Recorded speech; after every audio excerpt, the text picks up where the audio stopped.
Suatu pagi di pantai selatan Inggris, Vitality Stadium berdiri tenang di antara debur ombak dan angin laut.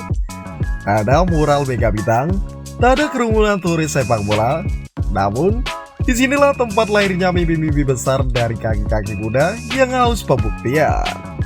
Bournemouth bukan Real Madrid, bukan juga Manchester United. Tapi mereka punya satu hal yang sulit dicari hari ini.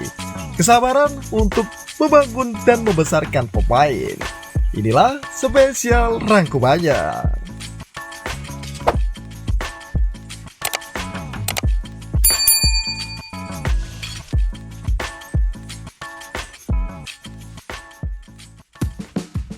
Dari Mings ke Nathan Ake, warisan awal pembangunan pertahanan. Kisah sukses Bournemouth dalam membentuk bek tangguh bukan cerita baru. Di awal era Premier League mereka, muncul nama Trent Mings, bek canggung yang direkrut dari Ipswich Town.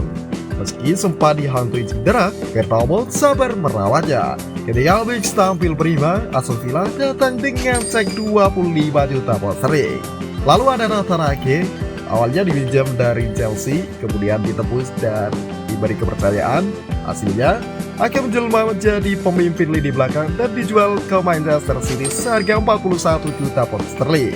Ketika Pep Guardiola butuh bek yang bisa membaca permainan dan membangun serangan dari belakang, ia menunjuk satu nama, Nathan Ake. Itu bukan hanya prestasi pemain, tapi juga hasil tangan dingin Bournemouth.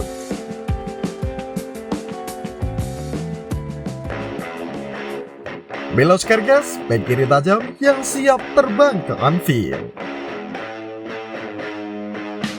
Kini di musim 2024-2025, Bournemouth kembali jadi sorotan.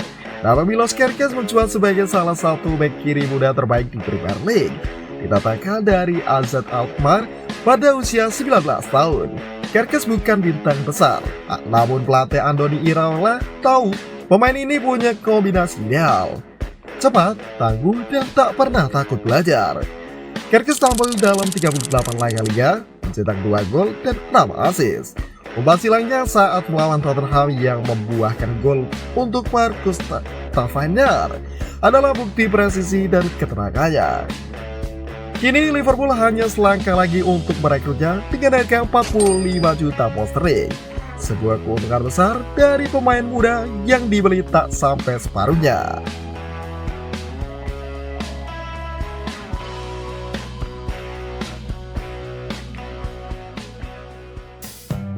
Ilya Zabarnyi, tenang, tangguh, dan menuju Paris.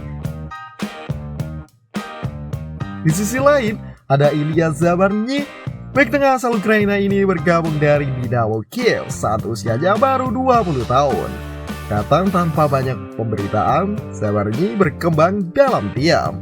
Ia mencatatkan lebih dari 39 penampilan musim ini dan jadi tulang punggung pertahanan Bournemouth. Konsistensinya menarik perhatian PSG yang siap mengeluarkan 60 juta pound sterling untuk memboyongkan ke Parc des Princes. Lagi-lagi, Bournemouth mencetak keuntungan dari proses panjang mendidik, bukan sekadar membeli dan menjual cepat.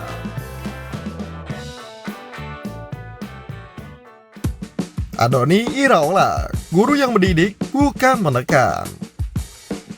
Pelatih Andoni Iraola memainkan peran sentral dalam transformasi ini. Di bawah arahannya, latihan bukan hanya soal fisik. Ia menekankan simulasi tekanan pertandingan, pengambilan keputusan cepat, dan penguatan mental. Dalam wawancara dengan Sky Sport, Iraola mengatakan, "Kami tahu mereka masih muda, Kerkez, Zabarnyi, Vincent, bahkan Araujo.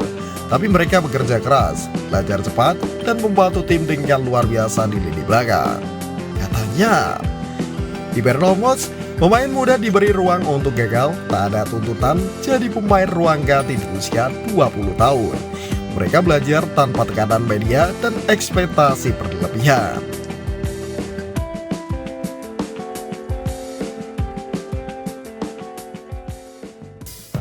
Thiago Pinto dan strategi jangka panjang Bournemouth. Keberhasilan ini tak lepas dari peran Thiago Pinto, mantan direktur olahraga AS Roma yang kini menjabat sebagai presiden operasi sepak bola Bournemouth. Pinto dikenal sebagai arsitek transfer cerdas. Ia pernah membawa Tammy Abraham dan Houssem Aouar ke Roma. Kepada Gianluca Di Marzio, Pinto mengatakan bahwa ia merasa bebas membangun proyek jangka panjang di Bernabeu. Tak ada tekanan seperti di Roma atau Benfica. Di sini saya bisa bekerja dengan tenang dan jelas.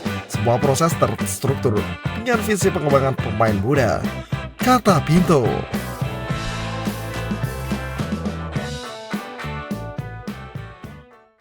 Resiko dari model, jual, dan kembangkan. Namun, model seperti ini juga menyimpan resiko. Satu musim buruk dari bek pengganti atau kesalahan investasi bisa membuat fondasi runtuh. Lihat bagaimana beberapa klub Belanda seperti Sparta Rotterdam kesulitan mempertahankan level setelah melepas terlalu banyak pemain muda secara cepat. Bernabeu harus menjaga keseimbangan, tak semua harus dijual secepat mungkin. Beberapa pemain butuh 2 musim untuk tumbuh jadi pemimpin lapangan.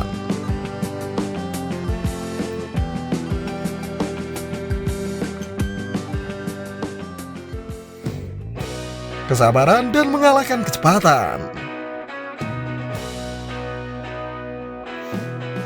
Bernabeu bukan klub besar, bukan bola raksasa keuangan, tapi mereka telah menunjukkan satu hal penting. Ketekunan bisa mengalahkan kecepatan. Ketika klub-klub lain sibuk memburu nama besar dan gelar, Bernabeu sibuk membangun masa depan dengan kesabaran. Dan ketika saatnya tiba, mereka melepas para pemain dengan kepala tegak dan rekening yang tersenyum. Di dunia sepak bola yang kian tergesa-gesa, Bernabeu adalah anomali yang layak diapresiasi.